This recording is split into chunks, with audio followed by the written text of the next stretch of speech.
डर सबको लगता है। सर्दियों की रात थी।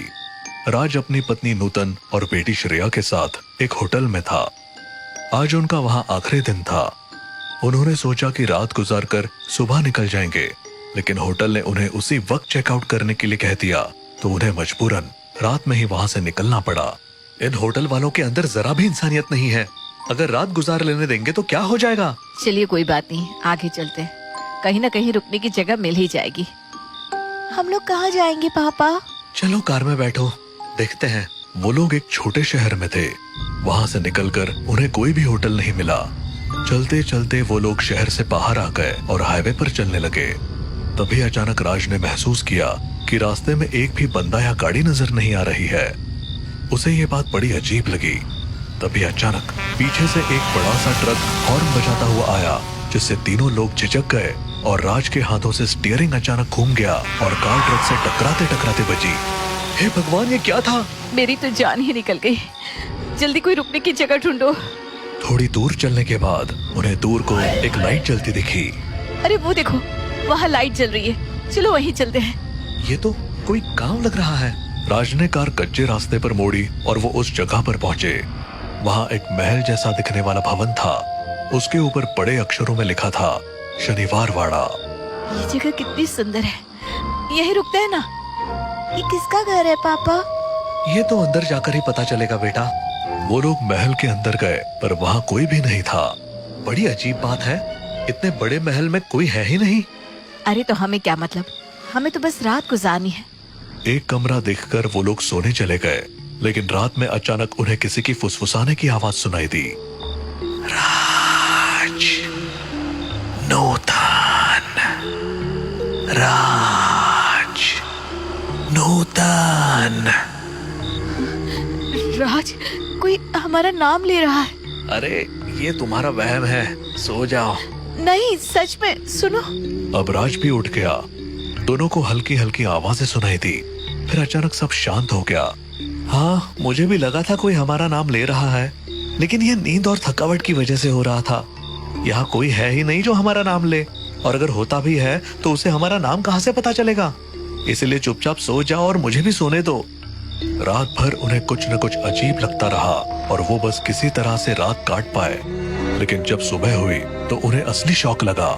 भव्य महल अब एक खंडर में बदल चुका था। ये क्या हो गया? पापा, ये महल इतना गंदा कैसे हो गया? भगवान के लिए जल्दी बाहर निकलो यहाँ से। वो लोग डर से थरथराते हुए बाहर निकले। रास्ते में गांव वालों से उनकी मुलाकात हुई। राज ने उन्हें पूरी बात बताई। अरे, आप लोग बच कैसे गए? ये शनिवार वाड़ा है, एक भूतिया खंडहर। यहाँ कोई नहीं जाता, और जो जाता है वो जिंदा वापस नहीं लौटता। ये सुनकर राज, नूतन और श्रेया का खून जम गया। भगवान का बहुत बहुत शुक्र है जो हम बच गए। अब हमारी आगे जाने की हिम्मत नहीं हो रही। क्या हम इस गांव में रुक सकते हैं एक दिन के लिए? हाँ हाँ, क्यों नहीं, आप हमारे घर रुक सकते हैं। क्यों गंगा? हाँ हाँ बिल्कुल, आप लोग हमारे गांव के मेहमान हैं। आइए चलिए, अपनी कार हमारे घर की तरफ ले आइए। बहुत बहुत शुक्रिया आपका। मोहन और गंगा राज, नूतन और श्रेया को अपने घर ले आए। आप जितना चाहे यहाँ रुक सकते हैं, जब थोड़ा ठीक लगे तब चले जाना। तुम्हारा बहुत बहुत शुक्रिया बहन। हमें कल रात से इतना डर लग रहा है ना कि हम बता नहीं सकते। आप लोग फरिश्ता बनकर हमारी जिंदगी में आए हैं। अरे ऐसा न कहिए, ये तो हमारा फर्ज है। वो लोग आराम से बैठ गए। दिन भर तो सब कुछ नॉर्मल रहा। राज, नूतन और श्रेया ने मोहन और गंगा के साथ खाना खाया और गांव की बातें सुनी। लेकिन जैसे ही रात हुई, माहौल में एक बार फिर बेचैनी फैलने लगी। राज, मुझे अब भी अजीब सा लग रहा है। यहाँ भी कुछ सही नहीं लग रहा। घबराओ मत, हम सुबह यहाँ से निकल जाएंगे। आज तो बस वो सब देखकर मेरा दिल घबरा गया, वरना आज ही निकल जाते। रात का सन्नाटा गहराता जा रहा था। सभी सो चुके थे, लेकिन तभी अचानक बाहर जोर से शोर मचने लगा। राज, ये शोर कैसा है? लगता है कुछ हुआ है, चलो बाहर चलते हैं। मोहन, गंगा, राज और नूतन जल्दी से बाहर निकले। बाहर गांव के अन्य लोग भी इकट्ठा हो चुके थे। सबकी निगाहें शनिवार वाड़ा की तरफ थी। पता चला कि वहाँ एक लड़के की लाश मिली है। ये क्या हो गया? इतने सालों बाद फिर से मौत। वो लड़का आखिर वहाँ गया ही क्यों? गांव में अफरा तफरी मच गई। लोग डर के मारे एक दूसरे से चिपके हुए थे। क्या होगा? हमने तो शनिवार वाड़ा को भुला दिया था, लेकिन लगता है वो सब दोबारा चालू होने वाला है। बहुत पहले वहाँ ऐसी घटनाएं होती थी, तभी हमने वहाँ जाना छोड़ दिया। लेकिन पता नहीं इस लड़के ने वहाँ जाने की हिम्मत क्यों की। राज, मुझे बहुत डर लग रहा है। हमें अभी यहाँ से निकल जाना चाहिए। इस वक्त कहीं जाना सुरक्षित नहीं है, सुबह निकलेंगे। हाँ, अभी फटाफट घर चलिए, श्रेया अकेली है। हाँ, आप सब घर जाइए, बाहर घूमने में खतरा है। जो भी हो रहा है वो अच्छा संकेत नहीं है। सभी लोग धीरे धीरे अपने घर जाने लगे, लेकिन तभी गगन नाम का एक आदमी रोता हुआ आया। मेरा बच्चा कहाँ गया? वो अभी तक मेरे साथ था।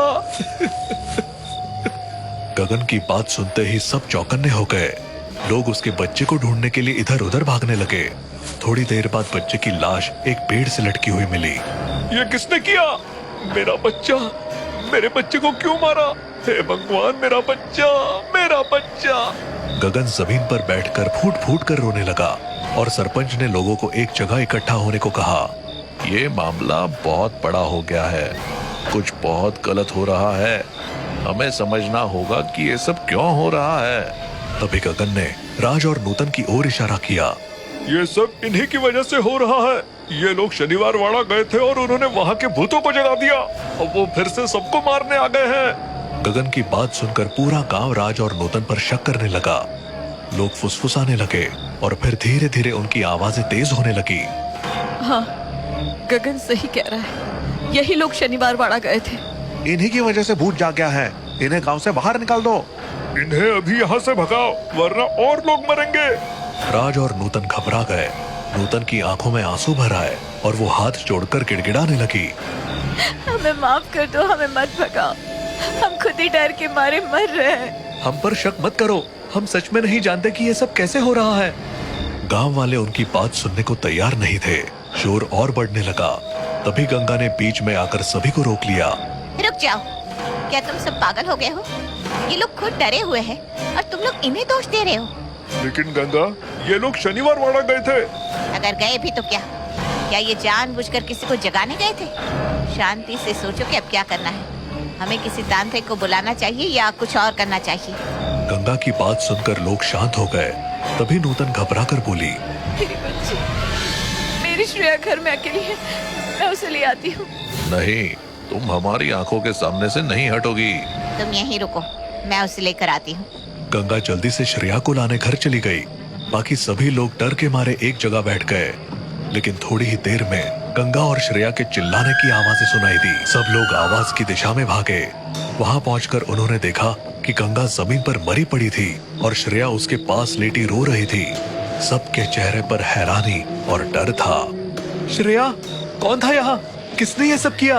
एक लंबा सा भूत था, उसने अचानक गंगा आंटी को पकड़ लिया। सभी इस घटना से हैरान थे, लेकिन तभी सरपंच की नजर गंगा के गले पर गई। उन्होंने देखा कि वहाँ छोटे छोटे हाथों के निशान थे। फिर उन्होंने श्रेया के हाथों पर खून देखा। ये निशान, ये तो श्रेया के हाथों के ही हैं। इसका मतलब है इसने ही गंगा को मारा है। आप क्या बकवास कर रहे हैं? मेरी बेटी ऐसा नहीं कर सकती। श्रेया बस एक बच्ची है। लेकिन सरपंच ने श्रेया को राज की गोद से खींच लिया। श्रेया जमीन पर गिर गई और अचानक एक डरावनी आवाज में हंसने लगी। मैंने इस बच्ची को काबू में कर लिया है, अब ये मेरी है। सभी डर के मारे पीछे हट गए। राज और नूतन रोते हुए श्रेया की ओर बढ़े। श्रेया, श्रेया! मेरी बच्ची को छोड़ दो। लेकिन श्रेया, जो अब किसी भूत के कब्जे में थी, उसने उन्हें एक झटके में दूर फेंक दिया। भागो, ये भूत हम सबको मार डालेगा।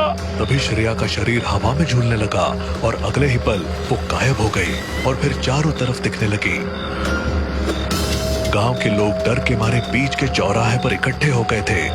लेकिन श्रेया, या कहे उस भूत के हाथों से तीर निकलने लगे और उसने सबको एक झटके में मार दिया। कुछ ही मिनटों में पूरा गांव वीरान हो गया। सिर्फ उसकी डरावनी हंसी गूंज रही थी। अब ये पूरा गांव मेरा है, पूरा गांव मेरा शनिवार वाड़ा है।